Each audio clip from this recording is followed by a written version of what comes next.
Polisi menemukan 7 bahan peledak di tempat kejadian perkara kasus ledakan SMA Negeri 72 Jakarta. Selain itu polisi juga mengamankan sejumlah barang yang dinilai berkaitan dengan kejadian saat menggeledah rumah terduga pelaku.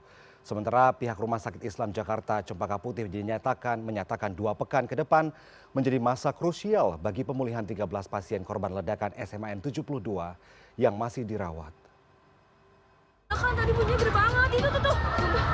Gemeternya jangan gua. Polisi masih mendalami kasus ledakan yang terjadi di SMA Negeri 72 Jakarta.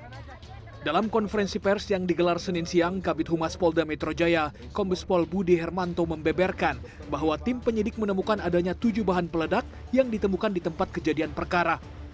3 diantaranya tidak meledak. Untuk mendalami kasus ini, pihaknya juga sudah menggeledah rumah terduga pelaku serta mengamankan sejumlah barang yang berkaitan dengan kejadian ledakan. Meski demikian, pihaknya menegaskan status terduga pelaku saat ini adalah anak yang berhadapan dengan hukum. Yang disampaikan oleh Densus karena memang berkaitan dengan ledakan, makanya nanti Densus dan pihak Jibom Gegana akan menjelaskan secara detail. Artinya dari 7 bahan peledak tadi yang sudah meledak adalah 4, tersisa 3 yang belum. Ini secara detail, secara komprehensif nanti akan dijelaskan dari pihak Gegana dan pihak Densus dan Puslapfor ya, karena itu hasil olah TKP termasuk. Sementara itu hingga Senin siang masih ada 13 korban ledakan SMA N 72 Jakarta yang dirawat di Rumah Sakit Islam Jakarta Cempaka Putih. Tim medis terus memantau perkembangan pasien yang didominasi trauma serius pada bagian telinga dan pendengaran serta mengalami luka bakar di wajah dan patah rahang. Pihak Rumah Sakit Islam Jakarta Cempaka Putih menyatakan 2 pekan ke depan juga menjadi masa krusial bagi pemulihan 13 pasien ini. Masa pemulihan menentukan langkah medis selanjutnya, apakah pasien dapat sembuh berkala atau memerlukan tindakan operasi tambahan. Yang kami konfirmasi saat ini yang masih kami rawat jumlahnya adalah 13 orang. Yang 11 orang itu dirawat inap biasa, sedangkan yang 2 orang ini satu di intensive care unit dan satu di high care unit. Kalau dilihat rekap ya, dari sejak insiden kejadian pada hari Jumat sampai sekarang, maka Rumah Sakit Islam Cempaka Putih itu IGD-nya, gawat daruratnya telah menerima 49 orang yang datang.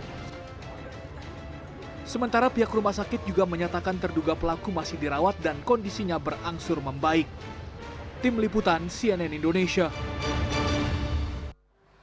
Pemerintah mempertimbangkan pembatasan permainan daring atau game online buntut ledakan di SMA N 72 Jakarta Kelapa Gading, Jakarta Utara. Pemerintah menyoroti penggunaan senjata dalam game online seperti PlayerUnknown's Battlegrounds atau PUBG. Menurut Menteri Sekretaris Negara Prasetyo Hadi, game online yang dimaksud berpotensi punya pengaruh buruk bagi anak-anak atau pelajar karena bisa merembet ke generasi mendatang. Beliau tadi menyampaikan bahwa kita masih juga harus berpikir untuk membatasi dan mencoba bagaimana mencari jalan keluar terhadap pengaruh-pengaruh dari game-game online, karena tidak menutup kemungkinan game-game online ini ada beberapa yang di situ ada hal-hal yang kurang baik yang mungkin itu bisa mempengaruhi generasi kita ke depan gitu. Misalnya contoh PUBG gitu, misalnya contoh itu kan di situ juga mungkin kita berpikirnya mungkin ada pembatasan ya, karena di situ kan jenis-jenis senjata juga mudah sekali untuk dipelajari.